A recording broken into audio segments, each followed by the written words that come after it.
दोस्तों अगर आप एक मिलियनेयर बनना चाहते हो और वो भी ऑटो मोड पे, तो इस वीडियो को पूरा देखिएगा।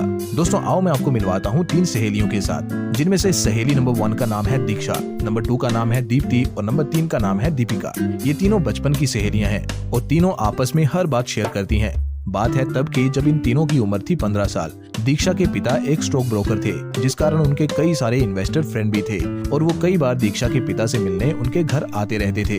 उन इन्वेस्टर्स और दीक्षा के पिता के बीच अक्सर शेयर मार्केट और इन्वेस्टमेंट की बातचीत चलती थी, जिसे दीक्षा सुना करती थी। धीरे धीरे दीक्षा का भी इंटरेस्ट स्टॉक मार्केट में जागने लगा और उसने अपने पिता से इस बारे में डिस्कस किया। उसके पिता उसके इंटरेस्ट के बारे में जान के बेहद खुश हुए और उन्हें जितना भी नॉलेज था स्टॉक मार्केट का, उन्होंने दीक्षा को ट्रांसफर कर दिया। दीक्षा अब रेडी थी अपना इन्वेस्टमेंट करियर स्टार्ट करने के लिए, लेकिन उसने जरूरी समझा कि उसे ये नॉलेज अपनी सहेलियों यानी दीप्ति और दीपिका के साथ भी शेयर करना चाहिए, ताकि वो भी इन्वेस्टमेंट के महत्व को समझे और वेल्थ क्रिएशन के रास्ते पे चले। इस थिंकिंग के साथ उसने अपनी दोनों सहेलियों को अपने घर बुलाया और उनसे बात करनी चालू करी। उसने कहा कि देखो, मेरे पास पैसे की तंगी से आजाद होने का एक रास्ता है, मैं तुम दोनों को भी उसके बारे में बताना चाहती हूँ, तो प्लीज मेरी बात को ध्यान से सुनना। उसने बस अभी इतना ही कहा था कि वो दोनों यानी दीप्ति और दीपिका बोल पड़ी। पैसों की तंगी? किसको है पैसों की तंगी? हमें तो नहीं है, अच्छी पॉकेट मनी मिल रही है, स्कूल की फीस का हमारे पेरेंट्स देखते हैं, तू किस बारे में बात कर रही है? हमें तो कुछ समझ नहीं आ रहा, तो ज्यादा ओवर स्मार्ट मत बन, जाके हमारे लिए चाय बना के ला। ये कह के उन्होंने दीक्षा की बात को बीच में ही काट दिया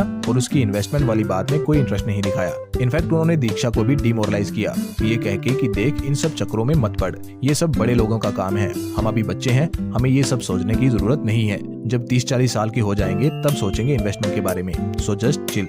लेकिन दीक्षा नहीं मानी, उसने उन दोनों की बातों को नजरअंदाज किया और इन्वेस्टमेंट के लिए अच्छी अपॉर्चुनिटीज ढूंढने लगी। उसके पिता के दिए ज्ञान और अपनी रिसर्च के अनुसार उसे इंडेक्स फंड में निवेश करना समझदारी का काम लगा। उसने अपनी पॉकेट मनी में से कुछ पैसे बचाना चालू कर दिया। अब क्योंकि उसकी पॉकेट मनी ऑलरेडी कम थी, इसलिए उसे शुरू में थोड़ी दिक्कतें आई, लेकिन उसने इवेंचुअली सॉर्ट आउट कर लिया कि वो कहाँ फालतू के खर्चे कर रही है, जिन्हें अगर वो करना बंद कर दे तो उसकी लाइफ पे भी कोई बुरा प्रभाव नहीं पड़ेगा। इनफैक्ट कुछ अच्छा ही हो रहा था ये सब कट करने से। उसने देखा कि वो अपनी स्कूल कैंटीन में बहुत ज्यादा पैसे खर्च कर रही है, वो भी बेवजह। जैसे कि लंच के अलावा वो डेली स्नैक्स और फास्ट फूड खाती थी, जिसका उसकी हेल्थ पे भी बुरा इफेक्ट था और उसकी जेब पर तो था ही। इसलिए उसने डिसाइड किया कि वो ये सब खाना बंद कर देगी और जो पैसे बचेंगे उन्हें इन्वेस्ट किया करेगी। डेली की 80 से 100 रुपए वो ऐसा करके बचाने लगी। और भी कई तरीके उसने लगाए पैसे बचाने के, जैसे कि जब उसके घर मेहमान आते और वापसी के समय उसे पैसे दे जाते, ये कह के कि लो बेटा खुद के लिए कुछ खरीद लेना, तो वो उन पैसों को कुरकुरे या लेस खाने में वेस्ट नहीं करती, बल्कि सेव करके अपनी गुल्लक में रख लेती और जब थोड़े अच्छे पैसे उसकी गुल्लक में हो जाते तो उन्हें अपने बैंक अकाउंट में डिपॉजिट करवा देती। और ऐसा करके वो महीने के 3000 रुपए सेव करने लगी, जिनको कि देन उसने इंडेक्स फंड में इन्वेस्ट करना चालू कर दिया SIP के माध्यम से। यानी कि हर महीने ये पैसे ऑटोमेटिकली उसके अकाउंट से कट जाते और इंडेक्स फंड में इन्वेस्ट हो जाते। अब क्योंकि वो 15 साल की एक टीनेजर थी, इसलिए उसका मन थोड़ा चंचल भी था, जो कि उस उम्र में अक्सर होता ही है। इसलिए उसको अनुशासन बनाने में थोड़ी दिक्कत हो रही थी। कई बार उसका मन करता कि यार इस महीने की इन्वेस्टमेंट मैं रहने देती हूँ, लेकिन बिकॉज उसने प्रोसेस को ऑटोमेट कर दिया था SIP के जरिए, इसलिए हर बार SIP जीत जाती और उसका ये थॉट कि इस मंथ पैसे विड्रॉ करवा लेती हूँ हार जाता। कई सारे अप्स एंड डाउन्स देखते हुए, कई सारे इमोशनल कॉन्फ्लिक्ट्स का सामना करते हुए दीक्षा फाइनली अपने टारगेट तक पहुंची जाती है।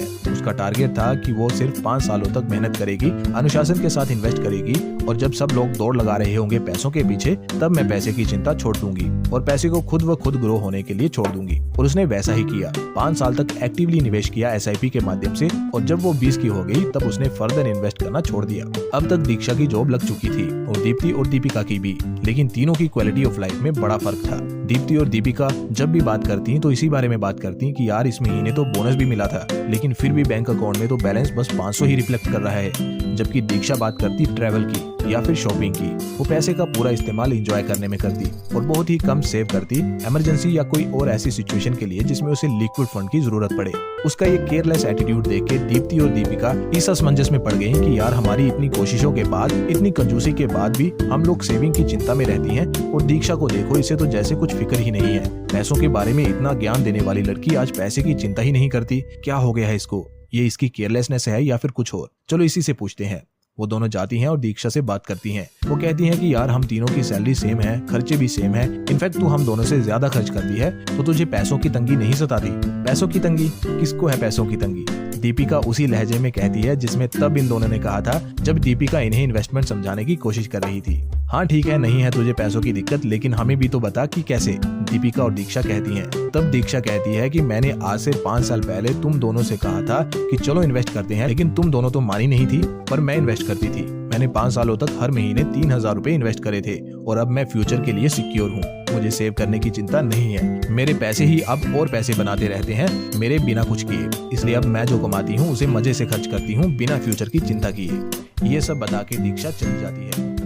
दीप्ति और दीपिका फिर आपस में डिस्कस करने लग जाते हैं। दीप्ति कहती है कि यार दीक्षा तो बहुत होशियार निकली, ये ठीक कहती थी यार, तब हम ही पागल थी जो इसकी बात नहीं मानी। चलो कोई बात नहीं, देर आए दुरुस्त आए, हम अब स्टार्ट कर देते हैं। इस पे दीपिका कहने लगी यार देखो मुझे नहीं लगता ये सही है, एक तो स्टॉक मार्केट रिस्की बहुत होती है और दूसरा दीक्षा ने 5 साल पहले स्टार्ट किया था, तब हो सकता है उसकी किस्मत अच्छी हो, लेकिन अब मौका हाथ से निकल चुका है, हम लेट हो चुकी हैं। और दीपिका ने इन्वेस्ट करने के आइडिया को ड्रॉप कर दिया, लेकिन दीप्ति ने कहा कि नहीं मैं तो इन्वेस्ट करूंगी और दीक्षा से ज्यादा लंबे समय तक करूंगी और दीपिका को गलत प्रूव कर दूंगी। दीप्ति ने पूरे 7 साल तक सेम 3000 की मंथली SIP लगाई और उसके बाद उसने भी इन्वेस्ट करना छोड़ दिया। अब ये तीनों 27 साल की हो चुकी हैं, तीनों की शादियां हो चुकी हैं, लेकिन अगेन अभी भी तीनों की मनोदशा डिफरेंट है। दीक्षा और दीप्ति अब टेंशन फ्री रहती हैं फ्यूचर के बारे में, जबकि दीपिका को चिंता सताने लगी है कि आगे चल के उसके बच्चे होंगे, फिर उनकी एजुकेशन का खर्चा, इतनी महंगाई के जमाने में अकेले मेरे हस्बैंड सारा बोझ कैसे उठाएंगे, वो पहले ही बहुत चिड़चिड़े रहते हैं और मुझे टाइम नहीं दे पाते वर्कलोड के कारण, बाद में कैसे हैंडल करेंगे, ऐसा कैसे चलेगा। देन उसको भी रियलाइज होती है इन्वेस्टमेंट की इंपॉर्टेंस और वो दीप्ति के साथ कांटेक्ट करती है, उसे अपना दुखड़ा सुनाती है और कहती है कि यार मैं गलत थी, मुझे इन्वेस्ट करना चाहिए था, लेकिन अब मैं क्या करूं, अब तो मैं बहुत देर कर चुकी हूं। लेकिन दीप्ति ने उसे समझाते हुए कहा कि कोई बात नहीं, देर से ही सही तुम्हें एहसास हुआ है, तुम्हें थोड़ा ज्यादा समय तक इन्वेस्ट करना होगा तो तुम भी अच्छे रिटर्न ले पाओगी।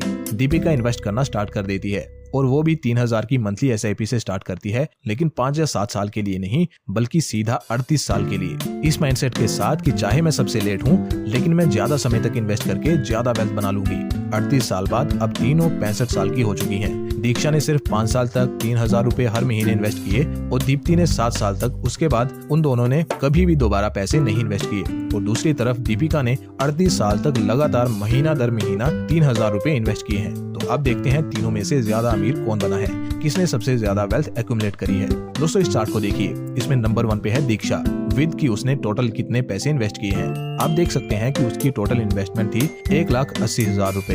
नंबर 2 पे है दीप्ति जिसने टोटल इन्वेस्ट किए हैं 2,52,000 रुपए। और फाइनली आती है दीपिका जिसने 13,68,000 रुपीज इन्वेस्ट किए हैं इन टोटल। और दोस्तों मैं एज्यूम कर रहा हूँ कि इन तीनों ने सिमिलर इंस्ट्रूमेंट में इन्वेस्ट किया था और इनको 15% के एनुअल कंपाउंडेड रिटर्न्स मिले थे। अब मैं दोस्तों आपसे एक सवाल पूछता हूँ, इन तीनों के इन्वेस्टमेंट अमाउंट को देखते हुए आपको क्या लगता है कि सबसे ज्यादा वेल्थ किसने एक्यूमुलेट करी होगी? आई नो ज्यादातर लोगों का आंसर दीपिका होगा।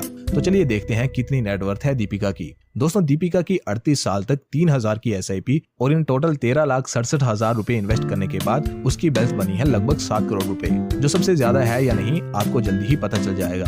लेकिन अब जो सेकंड नंबर पे आ सकती है, नंबर्स जो बता रहे हैं वो है दीप्ति जिसने 7 सालों तक 3000 रुपए की मंथली SIP लगाई थी और इन टोटल 2,52,000 रुपए इन्वेस्ट किए हैं। और दोस्तों दीप्ति की वेल्थ हुई है 9 करोड़ रुपए, जो कि 2 करोड़ रुपए ज्यादा है दीपिका की वेल्थ से। अगर आप इतने में ही हैरान हुए हैं तो दिल थाम के बैठिए क्योंकि असली सरप्राइज तो अभी बाकी है। अब बारी है दीक्षा की जिसने सिर्फ 5 सालों तक 3000 रुपए की SIP लगाई थी और इसने सबसे least amount of money invest किया था in total, which comes out to be 1,80,000 rupees. और अगर दीक्षा की वेल्थ की बात करें तो इसने एक्यूमुलेट करी है सीधा 14 करोड़ रुपए। है ना दोस्तों सरप्राइजिंग, सबसे कम पैसे निवेश करने के बावजूद सबसे ज्यादा वेल्थ बनाई है इसने। और दोस्तों यही है टाइम की पावर इन्वेस्टमेंट में। दोस्तों ये स्टोरी हमें कुछ बेहद ही इंपॉर्टेंट बातें सिखाती है जो अगर आप भी जान जाते हो तो आप भी अच्छे इन्वेस्टर बन सकते हो। नंबर 1, जितना जल्दी हो सके इन्वेस्ट करना स्टार्ट कर दो। एक इंसान जो जल्दी स्टार्ट करता है चाहे छोटे अमाउंट से, हमेशा 2 कदम आगे रहेगा उससे जो लेट स्टार्ट करता है चाहे फिर बड़े अमाउंट को इन्वेस्ट क्यों ना करे। नंबर 2, प्रोसेस को ऑटोमेट करें और कंपाउंडिंग की पावर को समझें। जैसे दीक्षा ने कंपाउंडिंग की वर्किंग को समझ लिया था, इसलिए उसे पता था कि उसे सिर्फ 5 सालों तक ही इन्वेस्ट करने की जरूरत है, उसके बाद कंपाउंडिंग खुद व खुद सब संभाल लेगी। और दोस्तों दूसरा, 5 साल भी एक ठीक ठाक बड़ा टाइम पीरियड है। मैक्सिमम लोग इतने टाइम पीरियड के लिए भी अनुशासन नहीं बना पाते, इसलिए SIP के जरिए प्रोसेस को ऑटोमेट कर दो ताकि आपको अनुशासन रखना ही न पड़े। बिकॉज मशीन्स को नहीं पता कि आप कैसा फील कर रहे हो, उसको बस जो कमांड दी जाएगी उसे फॉलो करेगी, जबकि इंसानों के वक्त वक्त पे मूड स्विंग्स होते रहते हैं। इसलिए टेक्नोलॉजी का सहारा लीजिए और SIP जैसे अच्छे टूल्स का बेनिफिट उठाइए। Last but not the least, learn करिए। जिस भी फील्ड में आप सक्सेस चाहते हो उसके बारे में लर्न किए बिना यानी सीखे बिना आप कभी भी सक्सेस नहीं हो सकते। जैसे दीक्षा को उसके पापा ने इन्वेस्टमेंट के बारे में सिखाया तो उसने खुद भी बुक्स वगैरह पढ़ के सीखा, इसलिए वो सही डिसीजन ले पाई और कामयाब हुई। वैसे ही दोस्तों, आप भी हमेशा लर्न करते रहिए। नॉलेज भी कंपाउंड होता है और ये लर्न करने से ही होता है। तो अगर आप इंटरेस्टेड हो सीखने में तो आप हमारा चैनल भी सब्सक्राइब कर सकते हो।